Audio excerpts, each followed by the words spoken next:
निराशा में परिणित हो जाती है। आनंद आने वाले की उपलब्ध होने को नहीं है। आनंद कोई प्राप्ति नहीं हो सकती, कोई उपलब्धि नहीं हो सकती। आनंद एक आविष्कार है जो इसी क्षण अभी और हो सके तो हो सकता है, कल पर उसे नहीं छोड़ा जा सकता, उसे स्थगित नहीं किया जा सकता है। सामान्यतया हम सोचते हैं आनंद कभी मिलेगा और उसके लिए प्रयासरत होते हुए जैसे हमारे भीतर कहीं ये धारणा बैठी है कि आनंद को कहीं हमें उपलब्ध करना है, कहीं जाके पाना है। महावीर की, बुद्ध की, क्राइस्ट की या कन्फ्यूशियस की, उन सब की जीवन दृष्टि हमारे इस विचार के विरोध में। उनका जानना ऐसा है कि आनंद अभी और यहीं आविष्कृत हो सकता है। हम उसे अपने भीतर लिए हैं, वो हमारे साथ है, केवल उघाड़ने के विज्ञान को जानने की बात है।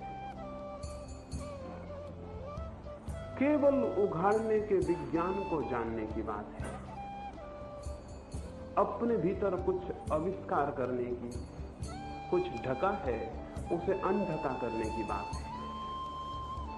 इस विज्ञान को ही मैं धर्म कहता हूं। साइंस पदार्थ के भीतर जो छिपा है उसे उगाड़ती है, धर्म चैतन्य के भीतर जो छिपा है उसे उघाड़ता है। साइंस पदार्थ के भीतर विश्लेषण करती है, खोज करती है और अंत में पदार्थ की जो शक्ति है उसका आविष्कार करती है। धर्म चेतन के भीतर जो प्रसुप्त है उसकी शोध करता है और अंततः उसके भीतर जो निहित है उसका आविष्कार करता है। विज्ञान अपनी खोज के अंत पर अणु पर पहुंच गया है, धर्म अपनी खोज के अंत पर आत्मा पर पहुंच जाता है। विज्ञान की अंतिम शोध का परिणाम अणु है, अणु की शक्ति है और आज हम जानते हैं वो अणु की शक्ति सारे जगत को नष्ट करने की स्थिति में लाके उसने खड़ा किया है। अकेले पदार्थ की शक्ति अगर आविष्कृत हुई तो मनुष्य तक अंत हो जाना सुनिश्चित है। अगर अकेले पदार्थ की शक्तियां विकसित हुई, वे शक्तियां अंधी हैं और अगर नियंत्रक मनुष्य का भी विकास नहीं हुआ तो मानवता का अंत हो जाना सुनिश्चित है। आज सारी जमीन पर जो भी विचार करते हैं उनके मस्तिष्क में एक ही विचार दिन रात उन्हें बेचैन किए है कि क्या मनुष्य बहुत शीघ्र अपने को समाप्त कर लेगा।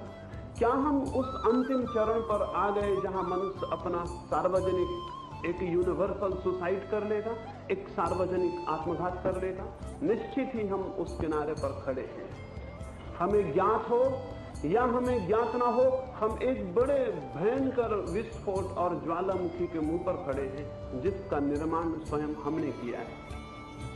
एक अज्ञान में हमने उसका निर्माण किया है और वो अज्ञान ये रहा, विगत 2-2.5 हजार वर्षों में हमने पदार्थ के भीतर जो शक्ति छिपी है उसे खोज निकाला है।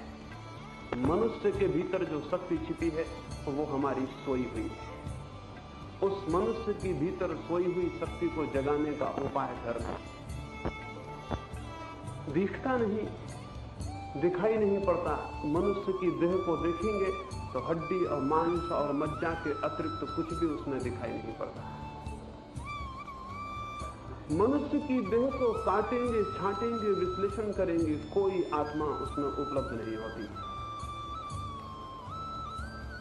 मनुष्य की देह का कोई भी आविष्कार मनुष्य की आत्मा के संबंध में कोई सूचना नहीं देता है। इसलिए स्वाभाविक था कि विज्ञान कह दे कि मनुष्य के भीतर कोई आत्मा नहीं है और अब धीरे धीरे हम इसे स्वीकार करते चले जा रहे हैं। वे लोग भी जो मंदिर में और मस्जिद में अपनी आराधना देते हैं और वे लोग भी जो अब तक प्राचीन परंपराओं को श्रद्धा देते हैं, उनके भीतर भी उनके आंतरिक मन में कहीं श्रद्धा खंडित हो गई है, आस्थाएं गिर गई हैं और एक संदेह खड़ा हो गया है। पता नहीं आत्मा हो भी या ना हो, वो दिखाई तो नहीं पड़ती है। आत्मा दिखाई नहीं पड़ती है, इसलिए स्वाभाविक एक निष्कर्ष इस जगत ने लेना शुरू किया है कि आत्मा नहीं है। जो नहीं दिखाई पड़ता है वो नहीं है, ऐसा हमारा तर्क है। महावीर का, बुद्ध का, कृष्ण का और क्राइस्ट का तर्क कुछ दूसरा है। उनका कहना है जो दिखाई पड़ता है वो सार्थक नहीं है, जो दिखाई पड़ने के पीछे है, जो नहीं दिखाई पड़ता वही सार्थक है।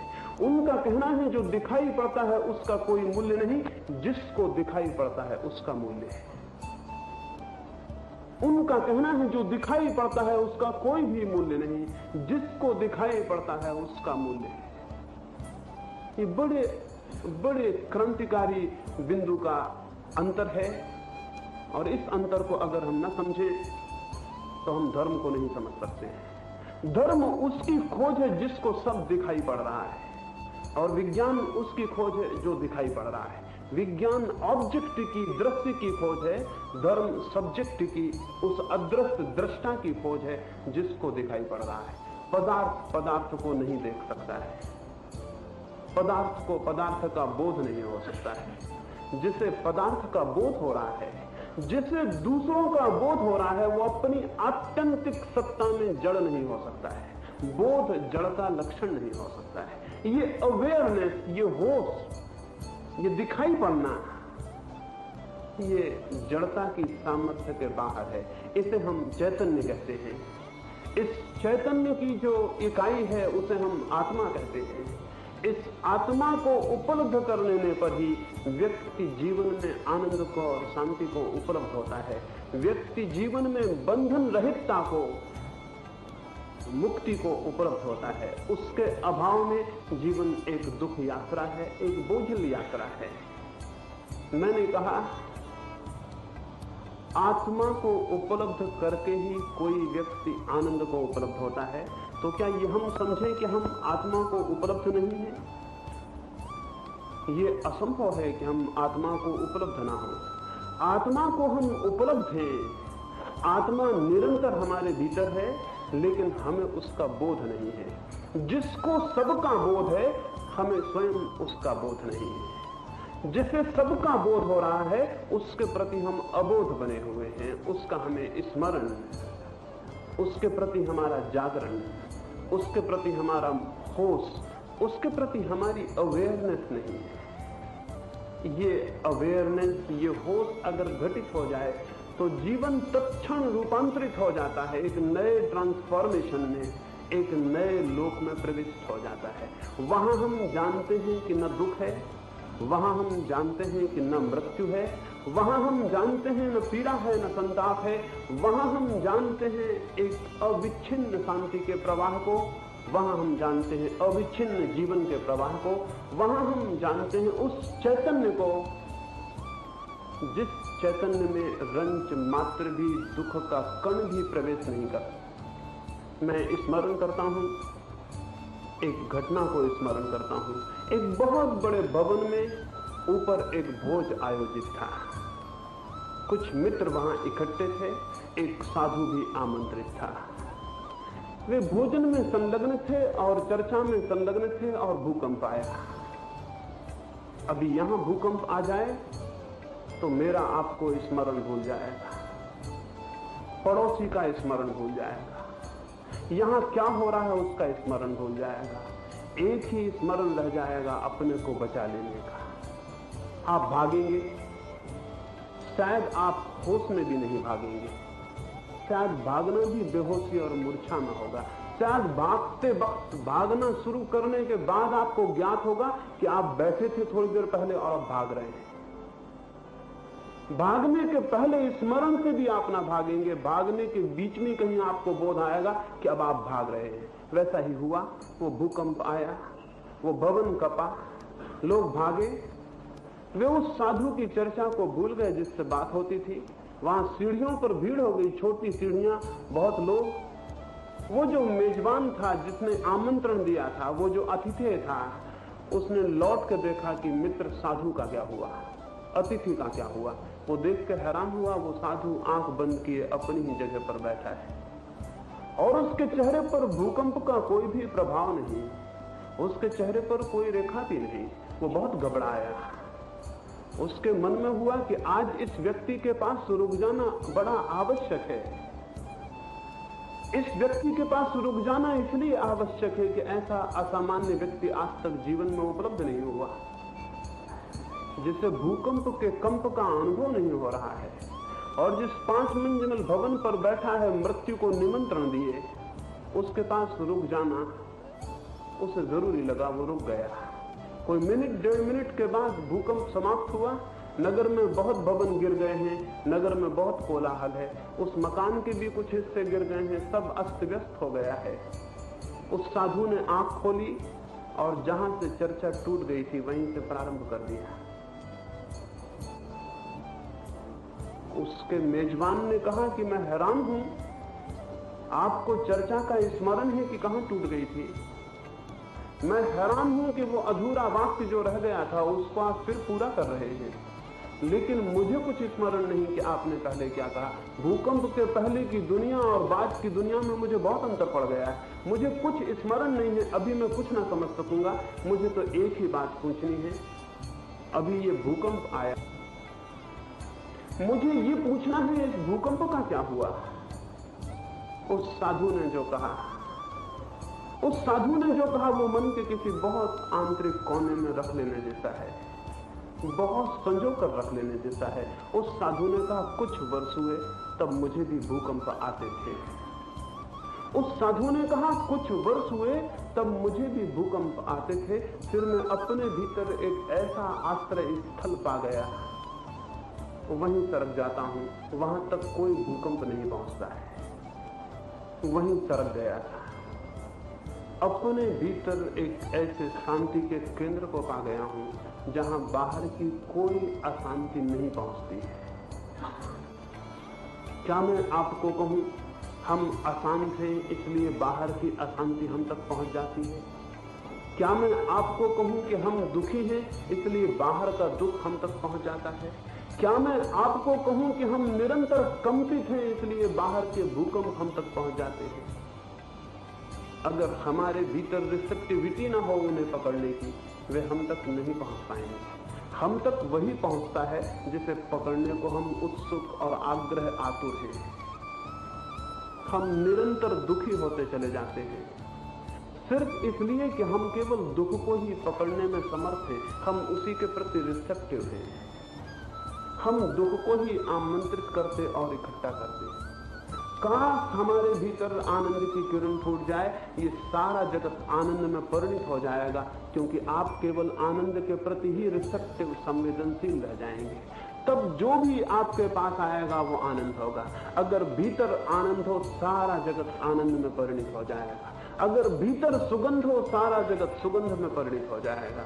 अगर भीतर संगीत हो, सारा जगत संगीत में परिणत हो जाता है, क्योंकि आप केवल संगीत को पकड़ पाते, संगीत को इकट्ठा कर पाते, संगीत को ही आमंत्रित कर पाते हैं, संगीत के ही आतिथ्य बन पाते हैं, संगीत ही आपका अतिथि हो पाता है। भीतर दुख है, भीतर अशांति है, चारों तरफ से अशांति दौड़कर चली आती और इकट्ठी होती चली जाती है। दुखी व्यक्ति सारे जगत को दुखी व्यक्ति सारे जगत से दुख को आता हुआ अनुभव करेगा। दुखी व्यक्ति का जगत को देखने के केंद्र का नाम संसार है। आनंद को उपलब्ध व्यक्ति का जगत को देखने का नाम ब्रह्म और परमात्मा है।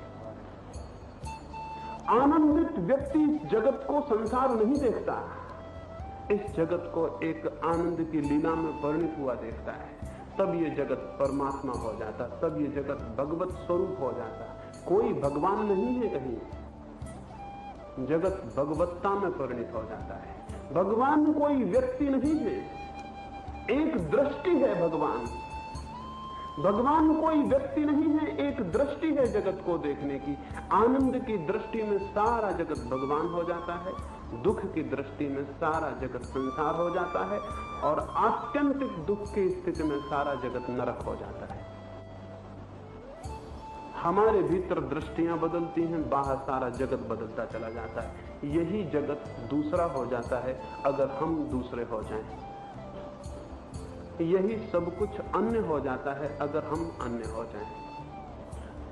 उस केंद्र को उपलब्ध करना है, उस शांति के बिंदु को उपलब्ध करना है जहां से देखने पर सारा जगत भगवत स्वरूप हो जाता है। धर्म इसके अतिरिक्त और कुछ भी नहीं।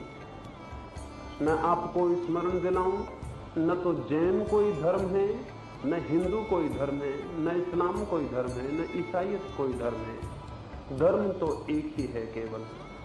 बहुत धर्म असंभव है, बहुत धर्म नहीं हो सकते हैं। जो भी सत्य है एक ही हो सकता है, असत्य ही केवल अनेक हो सकते हैं। असत्य अनेक हो सकते हैं, सत्य एक ही हो सकता है। बीमारियां अनेक हो सकती हैं, स्वास्थ्य एक ही हो सकता है। आपने अनेक स्वास्थ्यों के नाम नहीं सुने होंगे और ना आपने अनेक सत्यों के नाम सुने होंगे। विकृतियां अनेक हो सकती हैं, संस्कृति एक ही हो सकती है। विकार मात्र अनेक हो सकते हैं। केंद्र एक ही हो सकता है, परिधि पर बिंदु अनेक हो सकते हैं। सत्य एक है, धर्म एक है, उसका कोई नाम नहीं है। और जिस धर्म के साथ नाम हो, शक हो जाना काफी है कि जितना वो नाम बजनी होगा उतना ही धर्म भीतर कम हो जाएगा। जितना विशेषण भारी और बोझिल होगा, धर्म भीतर उतना ही कम हो जाएगा। जितना विशेषण और नाम शून्य और खाली होगा, उतना ही भीतर धर्म ज्यादा हो जाएगा। अगर बिल्कुल विशेषण शून्य हो तो धर्म पूरा हो जाएगा। इस सारे विशेषण धर्म नहीं है और इन विशेषणों के कारण हम बहुत मुसीबत में पड़े हैं। और मनुष्य के जीवन में, मनुष्य के इतिहास में इन विशेषणों ने, इन संप्रदायों ने, इन नामों ने जितनी पीड़ा पहुंचाई है, न तो राजनीति ने पहुंचाई है, न अत्याचारियों ने पहुंचाई है, न पापियों ने पहुंचाई है, न दुष्टों ने पहुंचाई है, न हिंसकों ने पहुंचाई है। इस जगत को जितनी पीड़ा तथाकथित धार्मिक लोगों ने धर्म के नाम पर चलाए हुए प्रचलित संप्रदायों ने पहुंचाई है, उतना किसी और ने नहीं पहुंचाई है। मनुष्य को मनुष्य तोड़ देने में जितने संप्रदाय और नाम कारगर हो गए हैं, उतना और कोई चीज कारगर नहीं हुई है। मनुष्य और मनुष्य के बीच और कोई दीवार नहीं है सिवाय विशेषणों के। और मैं आपको कहूं, जो मनुष्य को मनुष्य से तोड़ दे, वो मनुष्य को स्वयं से जोड़ने में समर्थ नहीं हो सकता है। जो मनुष्य को मनुष्य से तोड़ दे, वो मनुष्य को स्वयं से जोड़ने में समर्थ नहीं हो सकता है। और जो धर्म मनुष्य को स्वयं से जोड़ता है, वो अनिवार्य रूप से सबसे जोड़ देता है।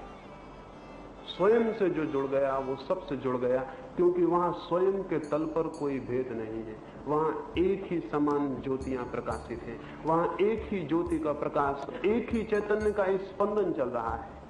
इसलिए मैं कहूं कि जैन, हिंदू और मुसलमान इन शब्दों को छोड़ दें। इनके नीचे शब्दों से शून्य जो मिलेगा वो धर्म है। ये शब्द व्यर्थ है।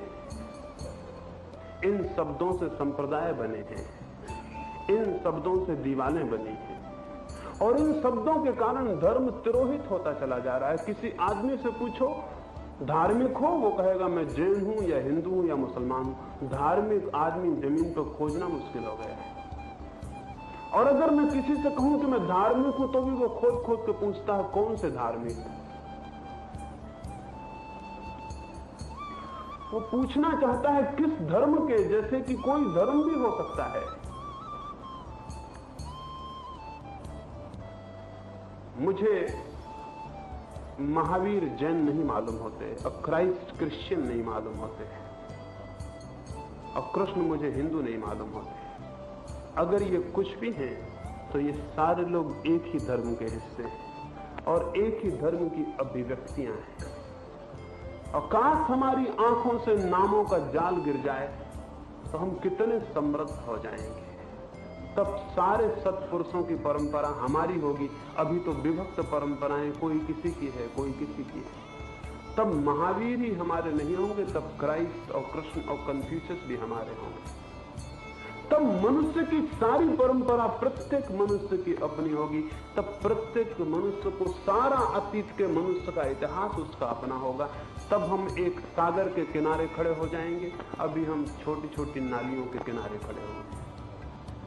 तब हम एक अनंत सागर के किनारे खड़े हो जाएंगे। धर्म एक ही है, एक अनंत सागर की भांति, और संप्रदाय उस पर बने छोटे छोटे घाटों की तरह है। जो घाटों को सागर समझ लेगा वो गलती नहीं। घाट बिल्कुल सागर नहीं है, घाट की सीढ़ियां बिल्कुल सागर नहीं है। घाट की सीढ़ियां उपयोगी जरूर है, वे सागर तक पहुंचा सकती हैं, लेकिन घाट की सीढ़ियां सागर तक जाने से रोक भी सकती हैं। जो पहुंचा सकता है वो रोक भी सकता है। जो सीढ़ियां मुझे इस भवन तक लाई हैं, वे सीढ़ियां मुझे इस भवन तक पहुंचा भी सकती हैं अगर मैं सीढ़ियां चढ़ूं और उन्हें छोड़कर चला जाऊं, और वे सीढ़ियां मुझे इस भवन तक आने से रोक भी सकती हैं अगर मैं सीढ़ियों को पकड़ लूं और वहीं रुक जाऊं। संप्रदाय पकड़ लिए जाएं, धर्म के दुश्मन हो जाते हैं। संप्रदाय छोड़ दिए जाएं, धर्म की सीढ़ियां हो जाते हैं। वे ही सीढ़ियां रुकावट के पत्थर बन सकती हैं, वे ही पत्थर चढ़ने के लिए सीढ़ियां बन सकते हैं। संप्रदाय जोर से पकड़े गए हैं, इसलिए धर्म जमीन पर तिरोहित होता चला जा रहा है। संप्रदायों को छोड़ देना होगा ताकि धर्म वापस पुनर्स्थापित हो सके। जैन को कहना होगा मैं जैन नहीं हूं, धार्मिक हूं। हिंदू को कहना होगा मैं हिंदू नहीं हूं, धार्मिक हूं। ईसाई को कहना होगा मैं ईसाई नहीं हूं, धार्मिक हूं। सारे जगत में धर्म के उद्घोष को वापस स्थापित कर देना जरूरी है। महावीर ने अपने शब्दों में कहीं नहीं कहा जैन धर्म, वे कहते थे सम्यक धर्म। बुद्ध ने कहीं नहीं कहा बुद्ध धर्म, वे कहते थे सच्चा धर्म। क्राइस्ट ने कहीं नहीं कहा क्रिश्चियन धर्म, कृष्ण ने कहीं नहीं कहा हिंदू धर्म।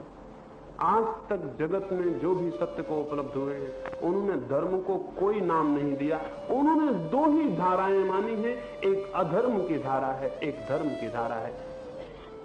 आप हैरान होंगे, अधर्म की अनेक धाराएं आपने देखी कि ये फला नाम का अधार्मिक है, ये फला नाम का अधार्मिक है, ये फला नाम का अधार्मिक है। अधर्म की एक ही धारा है, लेकिन धर्म की अनेक धाराएं कैसे हो सकती हैं? अगर अधार्मिक एक ही तरह का होता है सारी जमीन पर, तो धार्मिक को भी एक ही तरह का होना पड़ेगा, तो अधर्म नष्ट हो सकता है। अधार्मिक संगठित है, धार्मिक असंगठित है, ये पराजय का धर्म के कारण है। अधार्मिक एक है, धार्मिक अनेक है, ये धर्म के निरंतर तिरोहित होते जाने का कारण है। अगर वापस जमीन पर धर्म की उद्घोषणा देनी है तो स्मरण और साहस करना होगा इस बात का कि संप्रदाय की सीढ़ियों को छोड़ने की हम हिम्मत करें और सागर को आमंत्रित करें जिसका कोई कूल किनारा नहीं है, जो घाटों में और रास्तों में सीमित नहीं है। उस असीम की तरफ ले जाने का द्वार, उस असीम तक पहुंचने का मार्ग किसी दूसरे से होकर नहीं जाता है। महावीर ने एक अद्भुत बात कही है। उन्होंने कहा है जो मेरी शरण पकड़ेगा वो स्वयं तक नहीं पहुंच सकेगा, जो मेरी शरण पकड़ेगा वो सत्य तक नहीं पहुंच सकेगा। सत्य का कोई दरवाजा दूसरे से होकर नहीं जाता है, स्वयं से होकर जाता है। स्वाभाविक भी है, आप मेरे कितने ही निकट हो, मेरे बहुत निकट नहीं हो सकते, मुझसे दूर बने ही रहेंगे। मैं आपको बिल्कुल आलिंगन में भी ले लूं तब भी आप मुझसे दूर बने रहेंगे, और वो फासला इतना ज्यादा है कि वो पूरा नहीं हो सकता। इस जगत में मेरे अतिरिक्त मेरे करीब कोई भी नहीं हो सकता है। मैं लाख उपाय करूं, लाख चेष्टाएं करूं, लाख प्रेम करूं, मोह करूं, आसक्ति करूं, करीब ले लूं, आखिर में पाऊंगा मेरे और आपके बीच बहुत फासला है, हम दूर ही खड़े हैं। दो बिंदु इस जगत में इतने निकट नहीं आ सकते कि निकट हो जाएं, उनके फासले अनंत हैं और अनंत ही बने रहेंगे। फासले कम हो जाएं, दूरी कम नहीं हो सकती। मेरी बात समझ रहे हैं आप? फासले कम हो जाएं, इन दो हाथों के बीच फासला ज्यादा है, अब कम हो गया, लेकिन दूरी कम नहीं, दूरी है, दूरी मौजूद है। ये हाथ मेरे बिल्कुल करीब आ गए तब भी दूरी मौजूद है। सिर्फ एक ही बिंदु है जिससे मैं दूर नहीं हूं, वो कहीं मेरे भीतर है, वो कहीं मैं हूं। सत्य को जिसे जानना है स्वाभाविक है कि निकट पर ही पहली पकड़ और पहुंच करनी होगी। जो निकट को नहीं जानता वो दूर को कैसे जान सकेगा? जो निकट से परिचित नहीं है वो दूर से परिचित कैसे हो सकेगा? जो स्वयं से अपरिचित है वो सर्व को जानने चले नासमझ है, अज्ञानी है। सत्य का द्वार स्वयं से होकर जाएगा और कोई रास्ता नहीं है। कोई रास्ता कभी नहीं था और कभी नहीं हो सकेगा। सबसे पहली चोट, सबसे पहली दस्तक मुझे अपने पे देनी होगी। सबसे पहले मुझे अपने द्वार खटखटाने होंगे। लेकिन हम ऐसे हैं कुछ, हम सारी जमीन के दरवाजों को खटखटाएंगे और हम सारे जमीन के मकानों की सीढ़ियों को चढ़ाएंगे और एक मकान को अछूता छोड़ देंगे जो कि अपना है। एक को छोड़ देंगे और अनेक को खोजते फिरेंगे। इस खोज के पीछे भी कोई कारण है, कोई आधारभूत कारण जरूर है, अन्यथा इतने करोड़ करोड़ लोग एकदम अज्ञान में नहीं हो सकते थे। अज्ञान बिल्कुल बेबुनियाद नहीं हो सकता, उसके भीतर कोई बुनियाद होगी, अन्यथा इतने लोग दुख में नहीं हो सकते थे। जबकि सारे तीर्थंकर, सारे अवतार, सारे ईश्वर पुत्र, सारे पैगंबर कहते हो कि आनंद का राज्य तुम्हारे भीतर है, जबकि सारे मनीषी चिल्लाते हो कि आनंद का राज तुम्हारे भीतर है। ये कितनी अजीब सी बात है, इतने लोग दुख में और पीड़ा में और अज्ञान में कैसे हैं? अगर संख्याओं से ही तय किया जाए तो हम ही ठीक निकलेंगे, महावीर बुद्ध गलत हो जाएंगे, उनकी संख्या बहुत कम है। अगर निर्णायक बहुमत हो तो हम ही ठीक निकलेंगे, महावीर बुद्ध और कृष्ण क्राइस्ट सब गलत हो जाएंगे, उनकी संख्या बहुत अल्प है। ये हो सकता है कि वो भ्रम में हो क्योंकि थोड़े से लोग हैं, ये बिल्कुल मुश्किल मालूम होता है कि अरबों लोग भ्रम में हो। भ्रम की घटना थोड़े से लोगों पर घट सकती है, इतने लोगों पर। लेकिन ये बड़ी हैरानी की बात है, हम उनको तो सत्य में मानते हैं और अपने को भ्रम में मानते हैं। तो इस भ्रम के पीछे जरूर कोई बहुत गहरा आधार होना चाहिए। आधार है और उस आधार को हम न समझ लें तो स्वयं तक पहुंचना नहीं हो सकता। वो आधार ये है, बहुत संक्षिप्त में वो आधार एक छोटी सी कहानी से आपको कहूं। एक अंधेरी रात आने के करीब है, सांझ हो गई, सूरज ढलने को है और एक बूढ़ी स्त्री घर के भीतर अपना कपड़ा सीती है। सूरज ढलने लगा और उसकी सुई गिर गई और खो गई। सूरज ढल गया बाहर, उसके कमरे के भीतर अंधेरा उतरने लगा। सुई छोटी, स्त्री बूढ़ी, आंखें उसकी कमजोर, ढूंढना मुश्किल, वो ढूंढती हुई बाहर की दहलान में आ गई। वहां थोड़ी रोशनी थी, भीतर के कमरे में अंधेरा घना हो गया। वो खोजती हुई सुई को बाहर की दहलान में आ गई। वहां अभी ढलते सूरज की थोड़ी रोशनी थी, लेकिन जब तक वो दहलान में खोजे खोजे कि सूरज और ढल गया, अब तो बाहर दरवाजे के सड़क पर थोड़ी रोशनी थी। वो खोजती हुई सड़क पर आ गई। कोई करीब से युवक निकला, उसने पूछा क्या गुम गया, मैं सहायता करूं? उस स्त्री ने कहा सहायता करो तो बड़ी कृपा हो, मेरी आंखें कमजोर हैं और सुई गुम गई है। उस युवक ने थोड़ी देर खोजा, वहां कोई सुई दिखाई नहीं पड़ी। फिर उसने पूछा कि सुई छोटी चीज है, पहले ये बताने ठीक ठीक कि किस जगह गिरी तो शायद मिल भी जाए, इतना बड़ा रास्ता मैं कहां सुई को खोजूंगा। वो स्त्री बोली ये मत पूछो कि कहां गिरी, ये घाव मेरा मत छेड़ो, मेरे घर में दिया नहीं है। सुई गुमी तो भीतर है लेकिन वहां रोशनी नहीं। सुई गिरी तो भीतर है लेकिन वहां रोशनी नहीं है, और जहां रोशनी है वहां सुई गिरी नहीं। ये मेरी दुविधा है। ये मत पूछो कि सुई कहां गिरी, तुम तो खोज दो, मिल जाए तो ठीक। वो युवक बोला आप पागल हैं, सुई जहां गुमी है वहीं मिल सकती है। प्रकाश जहां है वहां मिलने का कोई कारण नहीं। वो स्त्री बहुत हंसने लगी। वो एक फकीर थी और वो कहने लगी लेकिन सब वहीं खोजते हैं जहां प्रकाश है, कोई वहां नहीं खोजता जहां गुमना हुआ है। सच ही हम सब वहां खोजते हैं जहां प्रकाश है, हम वहां नहीं खोजते जहां गुमना हुआ है। क्या कभी अपने से पूछा कि जिसे हम खोज रहे हैं उसे हमने खोया कहां? खोज के पहले जो ये नहीं पूछ लेता कि हमने खोया कहां है, उससे ज्यादा नासमझ और कौन होगा। सारे जगत में मनुष्य अगर कुछ खोज रहा है तो आनंद को खोज रहा है। छोटे से कीड़े पतंगे से लेकर मनुष्य तक अगर कोई खोज चल रही है तो आनंद की चल रही है। कुछ भी आप खोज रहे हो, अंततः आप आनंद खोज रहे हैं। पर कभी पूछा कि आनंद खोया कहां है? फिर आनंद को खोज रहे हैं जहां प्रकाश पड़ रहा है वहां। आंखें बाहर खुलती हैं मनुष्य की, भीतर नहीं खुलती। हाथ बाहर फैलते हैं, भीतर नहीं फैलते। कान बाहर सुनते हैं, भीतर नहीं सुनते। सारी इंद्रियों का प्रकाश बाहर पड़ता है। सारी इंद्रियां बहिर्मुखी हैं, अंतर्मुखी कोई इंद्री नहीं है। सारी इंद्रियों का प्रकाश बाहर पड़ने से जैसे ही हम पैदा हुए बाहर खोजना शुरू कर देते हैं। ये बाहर की खोज इस बुनियाद पर चल रही है कि सारे शरीर का द्वार बाहर खुलता है। इंद्रियां बाहर खुलती हैं, इसलिए हम बाहर खोज रहे हैं, लेकिन ये अपने से नहीं पूछते कि खोया कहां है। और आप कहेंगे ये भी तो हो सकता है कि हमने खोया ना हो, हम बिल्कुल नई चीज खोज रहे हो। ये भी तो कह सकते हैं कि हम बिल्कुल नई चीज खोज रहे हो, हमने खोया ना हो। ये बिल्कुल गलत है। आप उस चीज को कभी नहीं खोज सकते जिसका आपको स्मरण ना हो, जिसके आपके आंतरिक तल में कोई आकांक्षा और अनुभव ना हो। आप उसे कभी नहीं खोज सकते। खोजने का अर्थ है कि खोया है। खोजने का अर्थ है कि खोया है। आपने कभी सोचा तो नहीं कि हम आनंद को खोजें?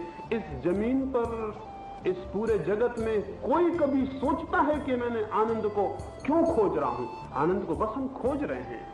आनंद हमारी सोच विचार का परिणाम नहीं है। आनंद की खोज हमारे निसर्ग है, हमारा स्वभाव है। आनंद की खोज हमारे सोच विचार का परिणाम नहीं है। आपने सोच कर तय नहीं किया है कि मैं आनंद खोजूं, आप आनंद खोज रहे हैं। आपने पाया है कि आप आनंद खोज रहे हैं। अगर सोच विचार के तय किया होता तो नई चीज की खोज भी हो सकती। सोच विचार के तय नहीं किया, निसर्ग से एक आकांक्षा पकड़े हुए है कि आनंद को उपलब्ध करो, दुख से दूर हो जाओ और आनंद को पालो। जरूर कहीं हमने खोया है, जरूर हमें आनंद का कोई अनुभव है, जरूर किसी तल पर हम आनंद से परिचित हैं, जरूर किसी तल पर हम आनंद में प्रतिष्ठित हैं। अन्यथा ये आनंद की खोज अनविचारी, अनसोची नहीं चल सकती थी। और मैं आपको स्मरण दिलाऊं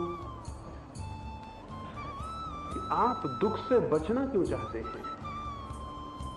कोई भी दुख को वर्ण क्यों नहीं करना चाहता? कोई भी दुख को स्वीकार क्यों नहीं करना चाहता? दुख को हम अस्वीकार करते हैं इसलिए कि दुख हमारे भीतर से तालमेल नहीं खाता है, दुख हमारे भीतर से समन्वित नहीं होता है, दुख हमारे भीतर जाके संगीत नहीं विसंगीत उत्पन्न करता है। हम जैसे कुछ भीतर हैं, दुख उसका सजाती ही नहीं है। इसलिए दुख का विरोध है, दुख से हटना है, दुख से पलायन है, दुख से बचाव है, दुख से रक्षा है। और आनंद की खोज उसकी होती है जो हमारे स्वरूप से मेल खाता हो। विरोध उसका होता है जो हमारे स्वरूप के विपरीत जाता हो। दुख स्वरूप के विपरीत जाता है, इसलिए हर एक बचना चाहता है।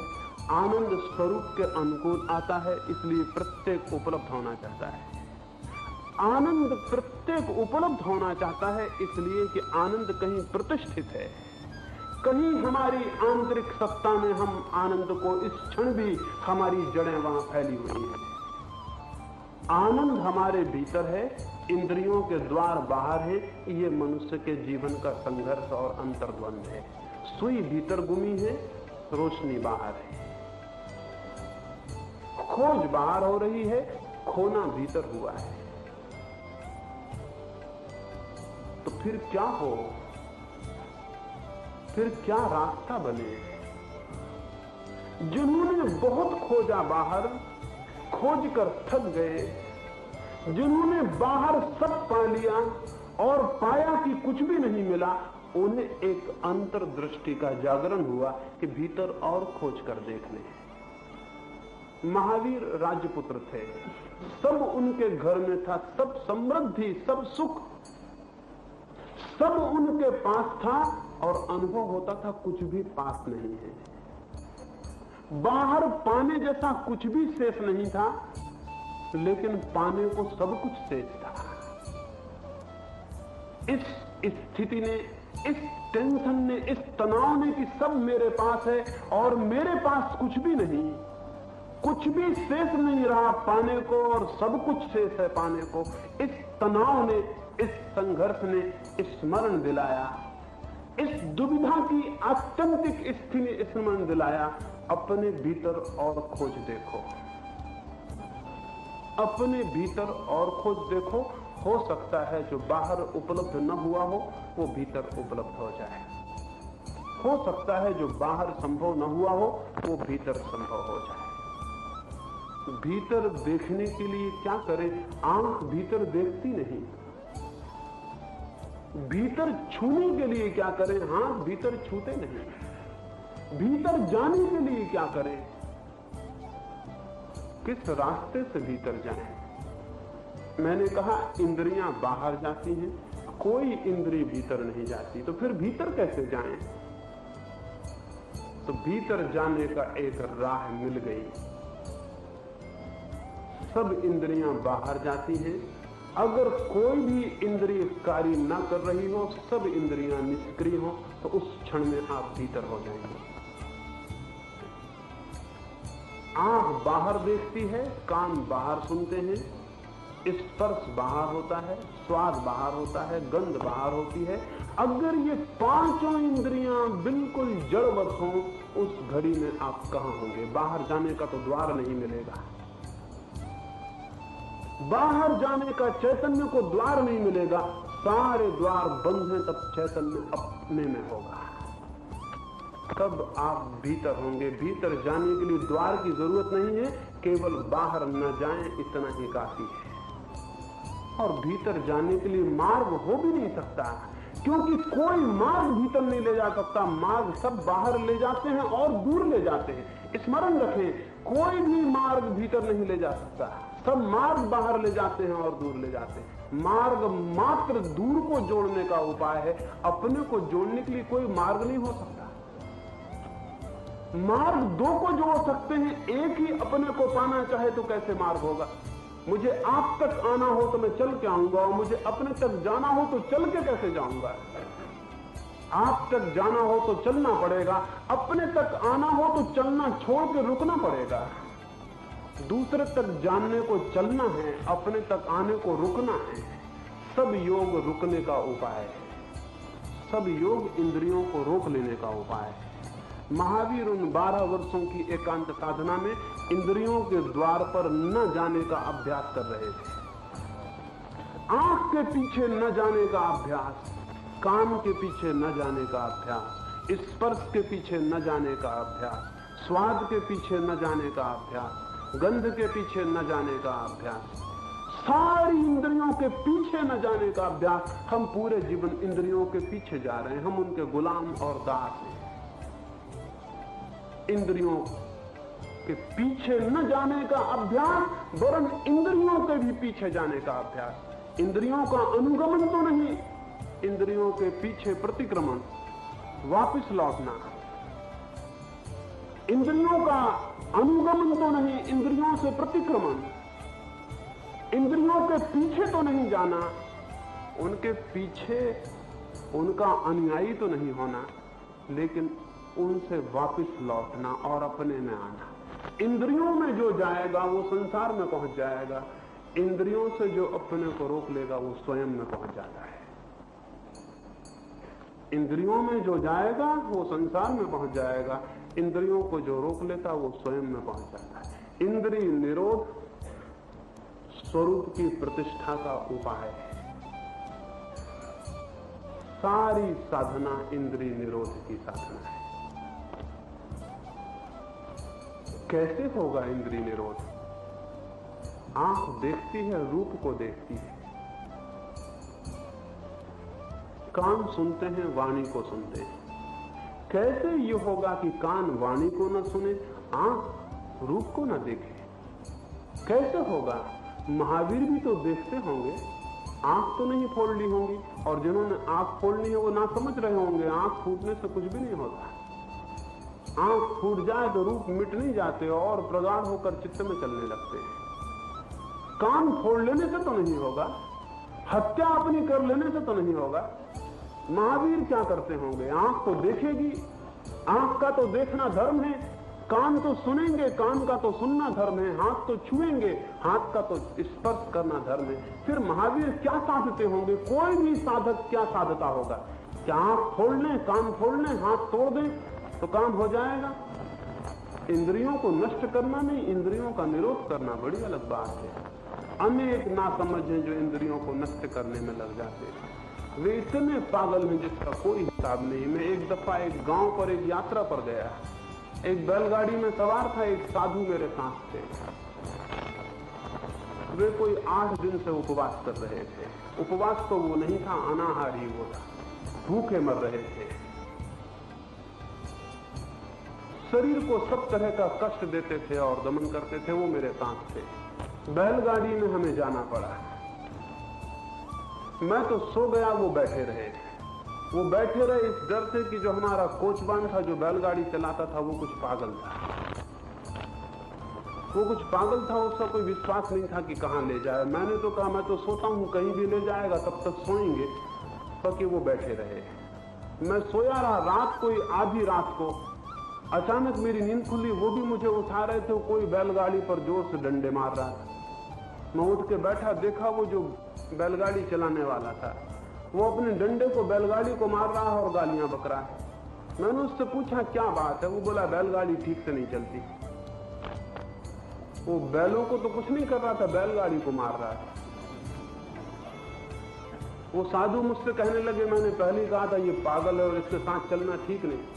मैं उन साधु को कहा मुझे ये पागल नहीं दिखाई देता, बिल्कुल आपका सजाती दिखाई देता है। आप भी यही कर रहे हैं। मन तो चल नहीं रहा तो शरीर को ठीक कर रहे हैं। मन साथ नहीं दे रहा तो शरीर को मार रहे हैं। ये बेचारा बैलगाड़ी नहीं चल रही तो बैलगाड़ी कोई मार रहा है, बैलों की फिक्र नहीं कर रहा।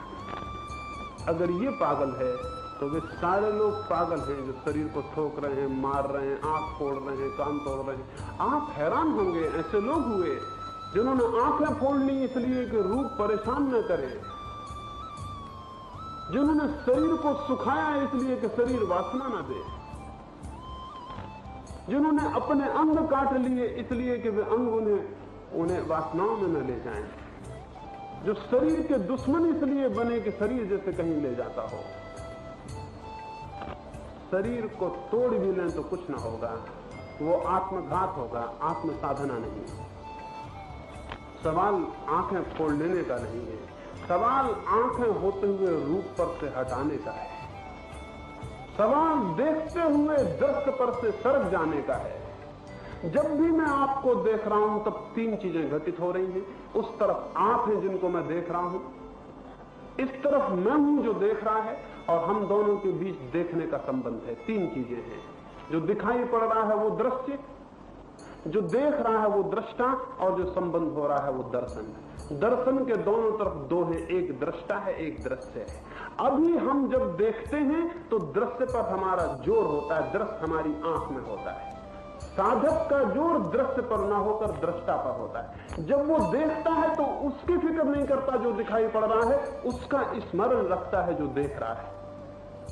देखते समय उसका स्मरण जो देख रहा है, उसका नहीं जो दिखाई पड़ रहा है। भोजन करते वक्त तो उसका स्मरण नहीं जिसका स्वाद आ रहा है, उसका स्मरण जिसको स्वाद आ रहा है। चलते वक्त, उठते वक्त, बैठते वक्त, जीवन की समस्त क्रियाओं में उस चैतन्य का स्मरण जिसके आसपास ये सारी क्रियाएं घटित हो रही हैं।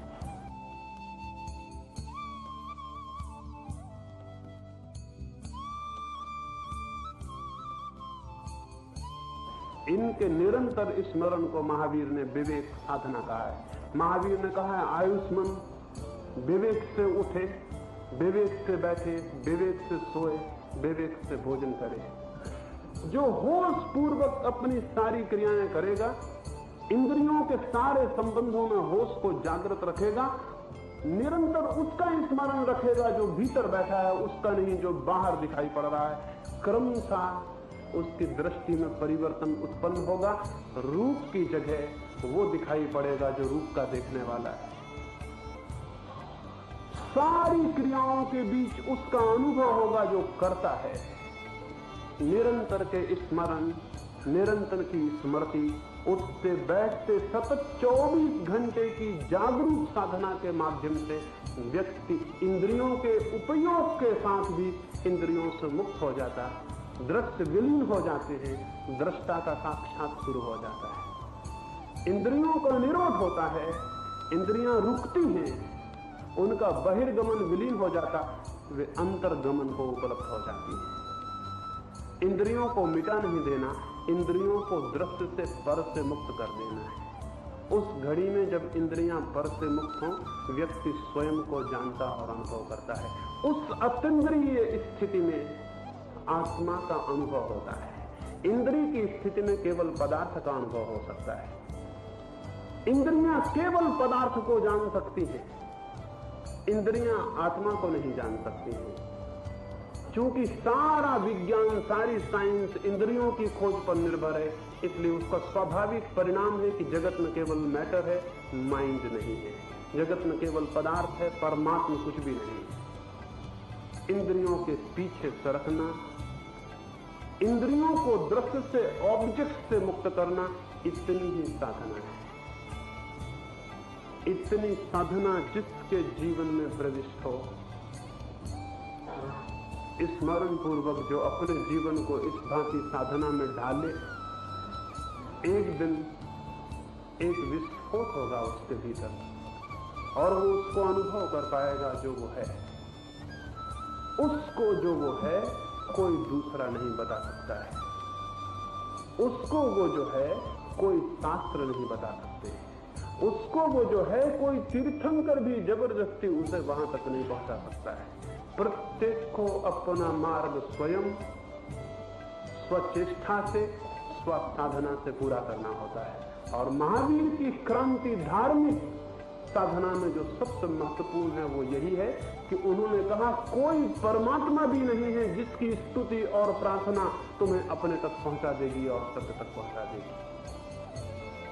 कोई परमात्मा नहीं है। महावीर की दृष्टि से परमात्मा का आविष्कार हमारे आलस्य का आविष्कार है। स्तुतियां और प्रार्थना और भक्ति का आविष्कार हमारे प्रमाद और आलस्य का आविष्कार है। हम बचना चाहते हैं खुद करने से, स्तुति करके निपट लेते हैं, सोचते हैं प्रभु सब कर देगा। हम नहीं करना चाहते कुछ, प्रभु पर सब टाल देते हैं। जो स्वयं कुछ नहीं करना चाहता, कोई प्रभु उसके लिए कुछ भी नहीं कर सकेगा। जीवन में जो भी महत्वपूर्ण है वो ट्रांसफरेबल नहीं है। उसे एक आदमी दूसरे को नहीं दे सकता। वो ट्रांसफरेबल कमोडिटी नहीं है। वो ऐसी वस्तु नहीं है कि मैं आपको दे दूं। जो भी दिया लिया जा सकता है उसकी 2 कौड़ी का मूल्य है। जो नहीं दिया लिया जा सकता वही अर्थपूर्ण है, वही जीवन में सार्थक है। न तो प्रेम हम एक दूसरे को ले दे सकते हैं, न प्रकाश, न ज्ञान, न आत्म अनुभूति ले दे सकते हैं।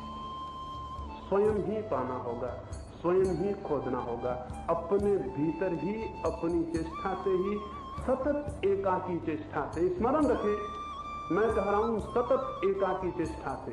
इसलिए धर्म अत्यंत वैयक्तिक है। धर्म का कोई संबंध भीड़-भाड़ से नहीं है कि 10 आदमी मिलकर धार्मिक हो जाएं। 10 आदमी मिलकर धार्मिक होने का कोई संबंध नहीं है। एक ही आदमी को अपने साथ कुछ करना होगा, अकेले अपने साथ करना होगा। न कोई सहयोगी है, न कोई संगी है, न कोई साथी है। वहां यूनान में एक विचारक हुआ प्लेटिनस, उसने एक शब्द उपयोग किया है, flight of the alone to the alone. अकेले की अकेले तक उड़ान, अकेले की अकेले तक उड़ान है। कोई संगी नहीं, कोई साथी नहीं, कोई सहयोगी नहीं, कोई नहीं। अकेले आपको प्रवेश करना होगा, अकेला होना होगा, तो आप उसको जान पाएंगे जो आप अकेले में हैं। अकेले होने का नाम समाधि है। जब आप बिल्कुल अकेले रह गए, आप ही रह गए और कोई भी नहीं है, केवल आप रह गए, उसी का नाम सामायिक है। जब न कोई मंत्र है, न तंत्र है, न कोई स्मरण है, न कोई विचार है, न कोई रूप है, न कोई गंध है, जहां इंद्रियों से उपलब्ध कुछ भी नहीं है, मात्र अकेले, सिर्फ सिंपल एंड प्योर एग्जिस्टेंस, वो अकेली आपकी सत्ता मात्र रह गई। वही एक विस्फोट है, वही एक क्रांति है, वही एक बॉइलिंग पॉइंट, वही एक उत्ताप का बिंदु उपलब्ध होता है, जहां आप मनुष्य नहीं रहते और परमात्मा से संयुक्त हो जाते हैं। ईश्वर करे प्रत्येक के जीवन में उत्ताप का वो बिंदु आए कि वो परमात्मा से संयुक्त होता है। वह संयोग ही कृतार्थता, आनंद, अनुभूति, प्रेम और शांति से व्यक्ति को भर देता है। उस अनुभव के बाद जीवन में सारे फूल खिलते हैं, अहिंसा के, सत्य के, ब्रह्मचर्य के। ये साधे नहीं जाते, आत्मा का अनुभव हो, ये अपने आप खिल जाते हैं। कोई फूल साधा नहीं जाता है, कोई फूल पौधों से निकाले नहीं जाते। आत्मा भीतर बोध से भर जाए, सारा जीवन सदाचार से भर जाता है। नीति धर्म का परिणाम है सदाचार, सद अनुभव का। ईश्वर कहे परमात्मा से आप ताकि आपके जीवन के सारे बाह्य रूपों में परमात्मा सम्मिलित हो जाए। उस घड़ी को, उस आनंद की घड़ी को कोई शब्द नहीं कि कह सकूं, कोई ध्वनि नहीं कि उसे आप तक विस्तारित कर सकूं, कोई इशारा नहीं कि आपको उस तरफ इंगित कर सकूं। कोई रास्ता नहीं, कोई रास्ता नहीं। इसलिए धर्म आज तक बढ़ा नहीं सकता है। सब शास्त्र कहकर असमर्थ हो, सब साधु, सब संत कहकर अनुभव हुए हैं। असल में जो भी निशब्द में और मौन में उपलब्ध होता है, जो भी वाणी के ऊपर उपलब्ध होता हो, उसे वाणी में डालने इतनी देर फिर भी मैं कहा, और इतने अनंत वर्षों से इतने लोगों ने कहा है। बहुत अजीब सा लगेगा अगर धर्म कहा नहीं जा सकता तो फिर कहा क्या सकता। धर्म तो नहीं कहा जा सकता, सत्य तो नहीं कहा जा सकता, लेकिन अगर भीतर आपके वो अनुभव की किरण होती हो तो उसकी प्यास को संवेदित किया जा सकता है, उसकी प्यास को विस्तृत किया जा सकता है, प्यास को संक्रामक किया जा सकता है। इतनी देर मैंने जो कहा उसमें सत्य कुछ भी नहीं है सिवाय इसके कि अगर आप में थोड़ी सी प्यास उसको जानने की पैदा हो जाए। ईश्वर करे आप प्यासे हों, अतृप्त हों, असंतुष्ट हों, यही मेरी कामना है, ताकि आप उसे पा सकें जो सब संतोष दे देता है, ताकि आप उस सागर को पा सकें जहां सारी प्यास हो जाती है। मेरी इन बातों को इतनी प्रीति से सुना है, उसके लिए बहुत बहुत संग्रहित हूं और अंत में सबके भीतर बैठे परमात्मा को प्रणाम करता हूं।